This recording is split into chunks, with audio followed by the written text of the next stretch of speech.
Hey, Five Scar Lifers. Um, my name is Marcus LaPointe. I'm here again just following up on my journey as a 5-scar life person. I did have the bariatric surgery, and I am still seeing progress going down the scale, but I've only been doing this for about 2.5 months. So this is in part a journal for myself, and if I can help any others along their journey, I want to do that, right? So today's episode's about binge eating, something that I have fallen victim to. I would even probably go so far as saying I had a disorder, right? But what is binge eating, right? This is the big piece. But before I get into binge eating, I wanted to kind of go over something that I was reading today. So again, I'm reading Conquer Your Food Addiction, and just trying to do that work on myself. You know, they say the big part of the weight loss surgery journey is really doing the work up here. The surgery itself takes one afternoon, right? Just takes a doctor one afternoon, about 3 or 4 hours, and boom, you've had the surgery.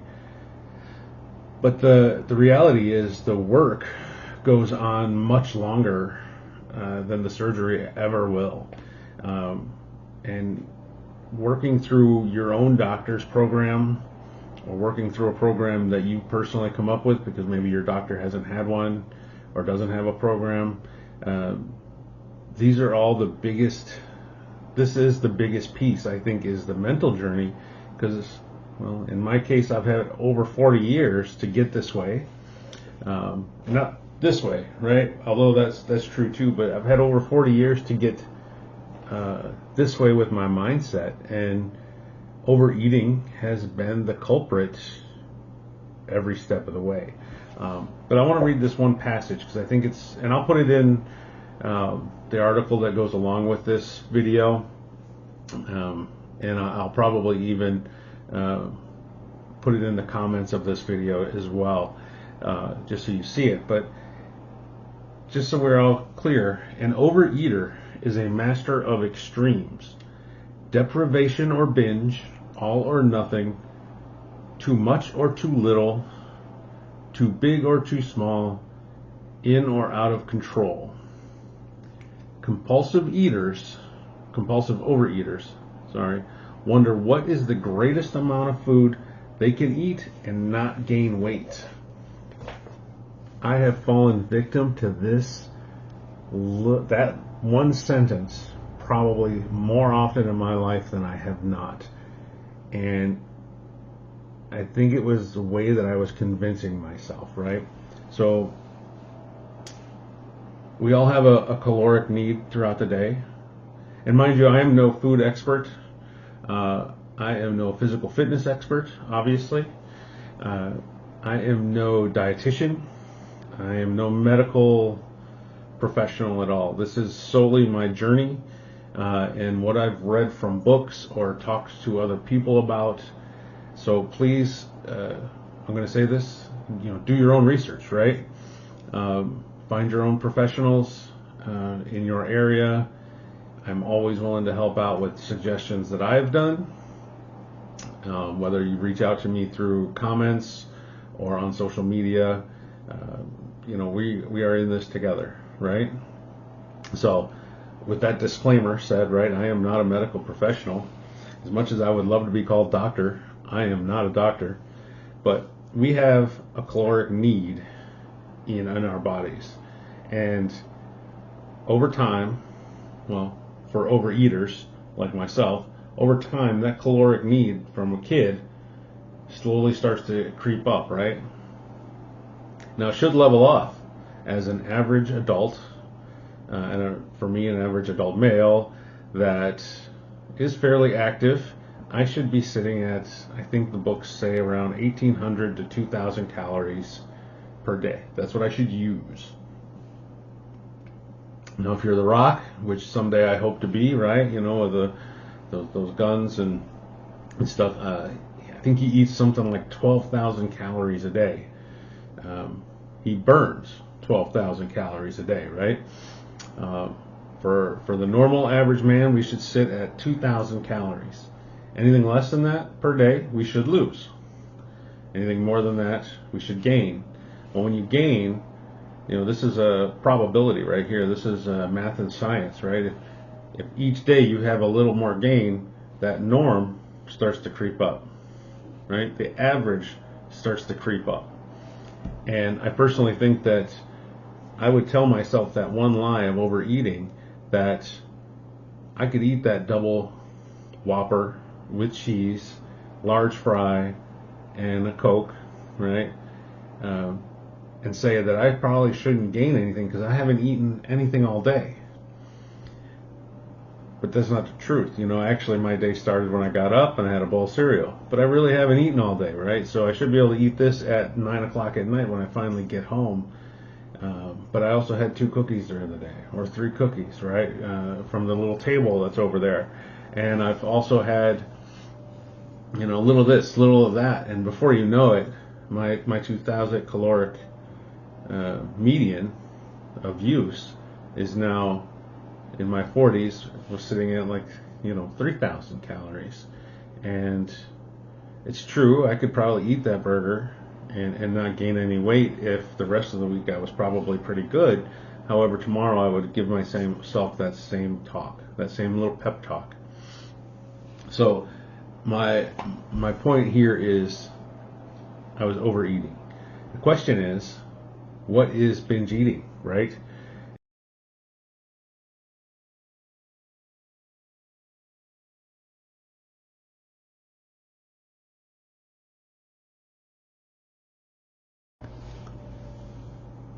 The 5 steps of binge eating disorder.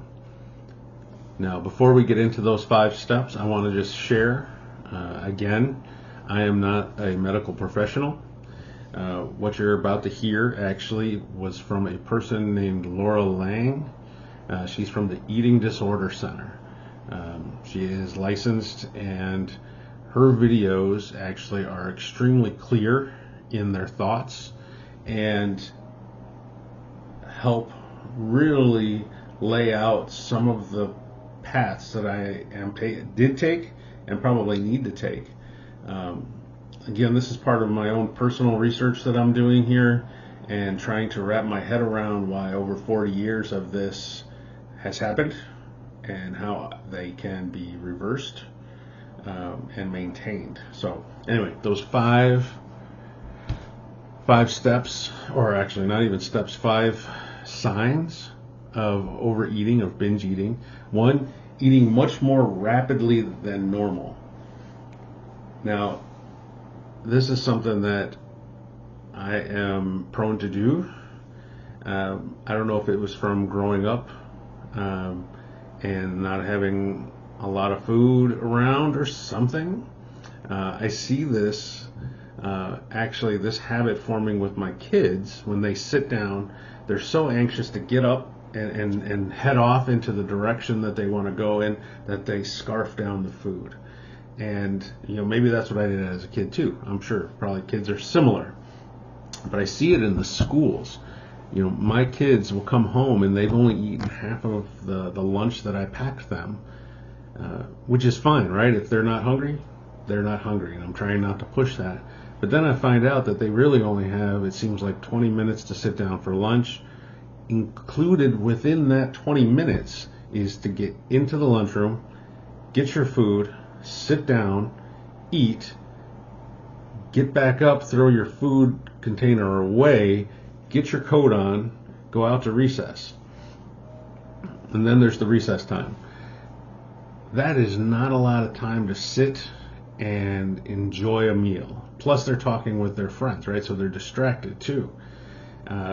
So inadvertently, I think maybe even our own system, school system, is promoting eating more rapidly than normal.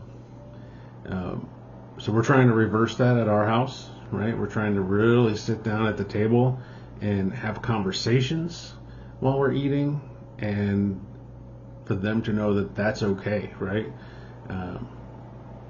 when you sit down at a restaurant, right? It seems funny, right? Everybody's talking and jibber jabbering and chatting away until the food comes, right? And then the table's quiet. Why is that? It seems like we can only do either talk or eat. So anyway, that's number one.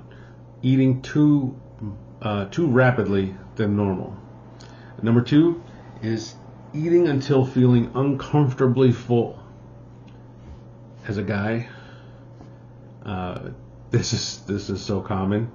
I don't know if it's ego, pride, right? I don't need a junior Whopper. I'm not a junior man, right? I'm a real man. I can eat a whole Whopper, right? Not only just can I eat a whole Whopper, I'll eat the double, right? Because I'm that kind of a guy. 4th of July holiday, right? How often do you get smoked ribs right off the grill that have been cooking, for the last 6 hours, or that brisket, right? I'm going to eat that sucker right up. And then afterward, right, you got the Thanksgiving rub down, right, where you're sitting there and you're packing it down going, oh, man, right? Unfortunately, I wish it would only happen that one time after Thanksgiving or after Christmas, right? But you get lazy, you get home, oh, honey, let's just order something. You order the whole pizza. You order a pizza and end up eating the whole pizza. And then next time, though, I really have a feeling for pizza, but I also go get the wings. I was really kind of hoping for some spicy wings. And then you know what? That's all gone. So uncomfortably full becomes maybe once in a while to at least once a week, right? So that's crazy, right? We're stretching that stomach. We're stretching that calorie limit, right? Our daily need. We're bumping that average up each time. Number three, eating large amounts of food when not physically feeling hungry. I have been prone to do this, right? I'm not physically hungry, but someone's going around saying, hey, let's go out to eat. I only brought a sandwich to lunch, but I think going out to eat sounds great.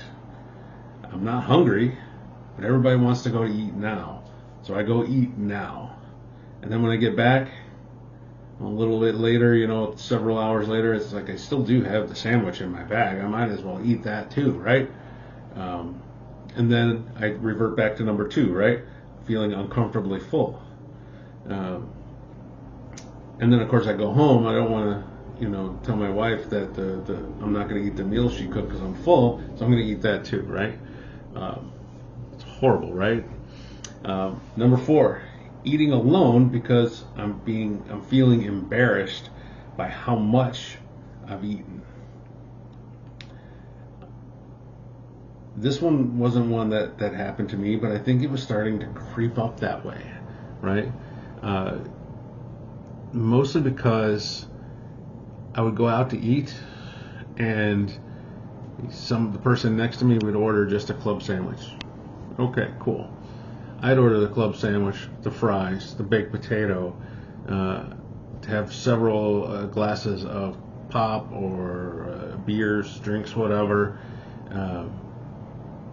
And there's usually a side look or a side glance like, oh my God, you ate all that while I just ate this?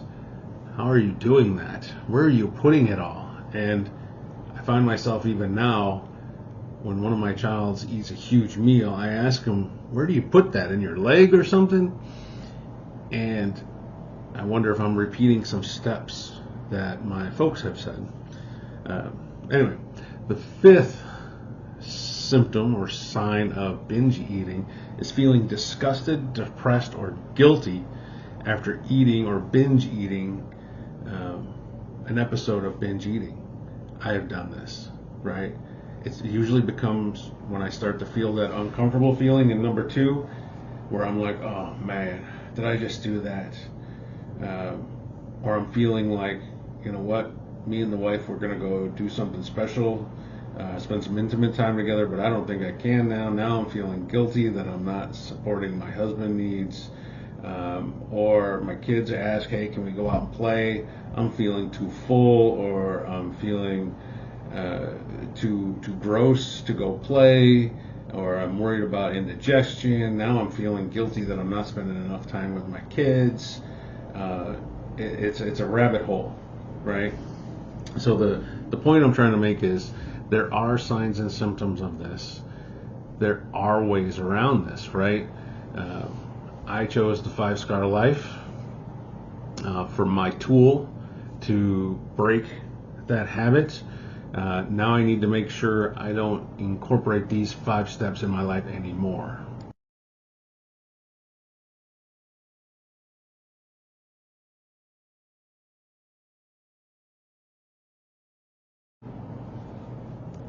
All right. Now that we've gotten through those 5 steps, or the 5 signs of binge eating, I want to kind of end this episode on a note of how can I say it? How to feel we know we're getting hungry and when we know we're not. And another resource that I've been using pretty much every day is the Bariatric Mindset Success book. And in one of the chapters, I don't know, page 48, it mentions how to deal with head hunger. And, that's what I'm going to kind of try to go with, I'm going to go into this week feeling confident that I'm going to try to capture the head hunger. And is it a need for action? Is it a need for entertainment? Is it a need for me to get distracted from that head hunger and avoid those 5 signs of binge eating and not push my new stomach, I guess, to that point where I'm uncomfortable? So if you're following, hope you like it. And if you have some suggestions, I'm always willing to take it. I am not a professional actor. I am, however, a professional eater, and I'm trying to change that in my life. And one of the things that I am trying to work on is canceling the mindset and shifting to a healthy one. So hope you enjoyed this episode, and be safe, have fun, eat mindfully.